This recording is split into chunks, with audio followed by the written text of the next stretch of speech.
Well, I think not saying things you know to be untrue. That's a good thing. Don't lie. That's good. Be grateful.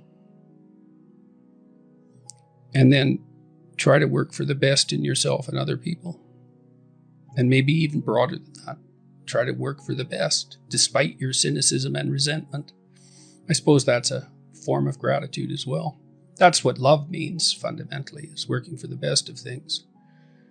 And it's a goal. I mean, what's the alternative? Hate? And that's not going to make things better. It's going to make things worse. Oh, generally speaking. So something like truth nested inside of love. Then there's gratitude lurking around the edges. Beauty is important. More art, right? Yeah, well, more beauty, period. Everywhere. That would be nice. It's kind of intimidating, beauty. What do you mean? What do you mean by that? Well, because it's an ideal. It judges you. This is something that's quite interesting. Is every ideal is a judge. Right? Because you fall short of it. Yeah, but it's an interesting problem that you need an ideal to work towards, but the consequence of that is that you're judged by it. That's fascinating because we always want the ideal, right? Yeah, well, I recommend it to people that they try to reward themselves for improving over who they were yesterday, rather than punishing themselves for their deviation from the ideal. Look for incremental improvements and let yourself know that you've managed them. Is it important to hold the ideal, but also then keep short-term goals of you definitely. Against yourself? Yes, definitely. Yeah, you want to break it down into, and you do this with kids too. You want to set someone a task that will stretch them beyond their limit, but not be impossible, right? So that's part of being intelligent and careful within a relationship, because it'd be nice to facilitate success. I mean, maybe it has to be punctuated by failure from time to time, but that's one of the things you do as a therapist, is try to set things up so that people succeed in moving towards their goals, and try to make the tasks small enough so that they're a reasonable probability that they will be completed successfully. You have to set up your vision, like Geppetto when he's looking at the star before Pinocchio's transformation takes place. You have to set up your long-term vision. You have some vision of the good towards which you're working, and some vision perhaps of the hell that you're avoiding. And then I would say, once you set up that vision so that you know how to orient yourself, then you should start designing your days. And you can do that very effectively with a calendar like Google Calendar. And instead of, many people say, well, I hate using a schedule, or I hate using a calendar. And what I would say about that is that if you hate using a schedule or a calendar, then you're probably using it wrong. What you're doing is using the calendar as an external tyrant that's telling you what you should do if you were going to be a conventionally good person each day. So you load yourself up with arbitrary responsibilities. But that's not really how you should use a schedule. What you should use a schedule to do is to design the day that you would most like to have. And obviously that's going to include accepting some responsibility and undertaking to make progress on those things that you have to make progress on to keep your life from collapsing into chaos.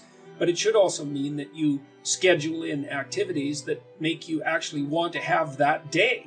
And so if you're using a schedule properly, that it can be your friend. And that can also be something that can increase your capacity to concentrate. And then I would say, well, if you're very scattered, then you can start to train yourself.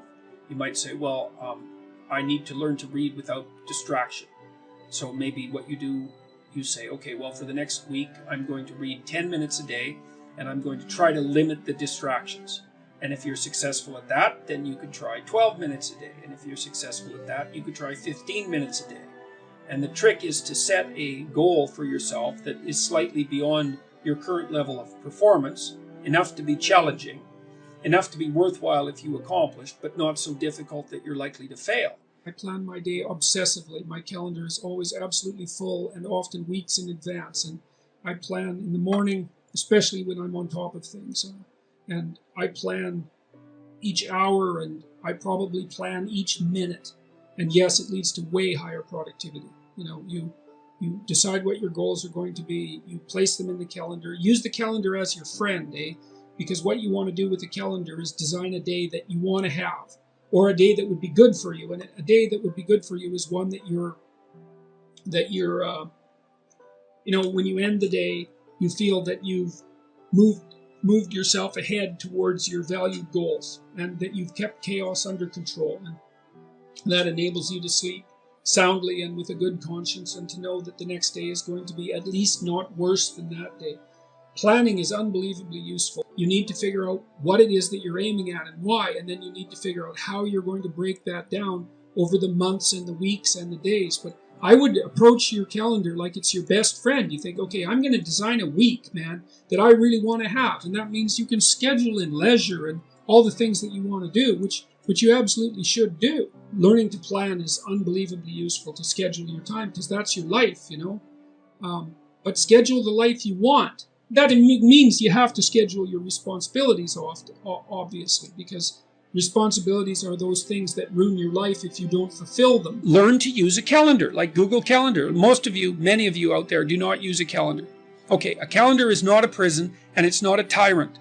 Not if you use it properly. A calendar keeps anxiety at bay. It makes sure that you do what you need to do, which is important, because otherwise you fall behind. But if you use it properly, it's also helps you plan what you want to do. So I could say, well, lay out your damn calendar and design the days you would like to have. That's what your calendar is for. So you can put in all sorts of things in there you want to do, and that would be good for you.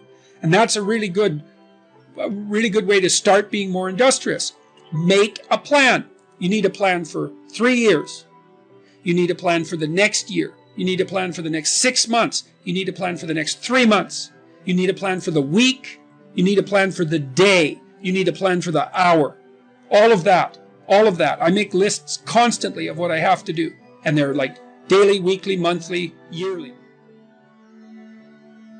I've asked my undergraduates frequently how much time they waste per day, and general estimates are like 6 to 8 hours of time they regard themselves as wasting. Like, that's a whole career right there, right? So if you just stop wasting time, you can do a tremendous amount, especially if you also try to maximize efficiency. And I always found that incredibly motivating. A motivating game. How much can I do in the least amount of time possible? That's fun to try to do that, as far as I'm concerned. I know, that's maybe undoubtedly a temperamental thing, but if you're wired that way, that's a great meta strategy. Become efficient. I always asked my graduate students when they were designing experiments, they'd come with a proposal. I'd say to them, is there any way you could do this 10 times faster? What would you have to cut? What would you have to change to do this 10 times faster? And you can learn to do that. I also learned to force the task to fit the time. There's this dictum, work expands to fill the time allowed for its completion. Work expands to fill the time allowed for its completion.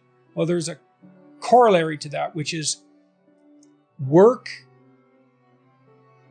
becomes more efficient in proportion to the restrictions of time placed upon it.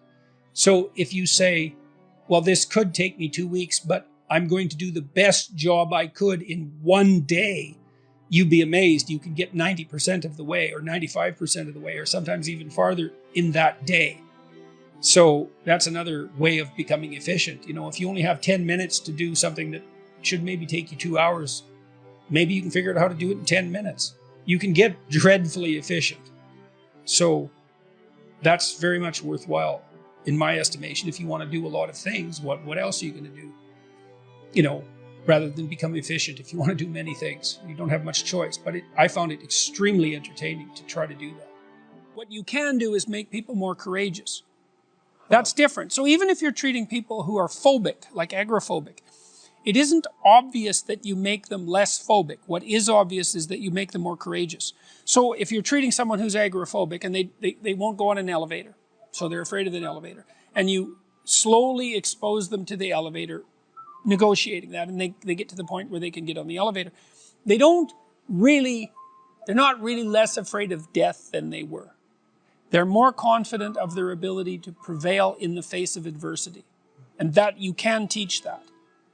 And you do that by challenge. You do that through challenge. So if you want to build someone's self-esteem, let's say, but I would say encourage them, then set them a set of optimal challenges and allow them to watch themselves succeed at those challenges, and that will build it right into their bones.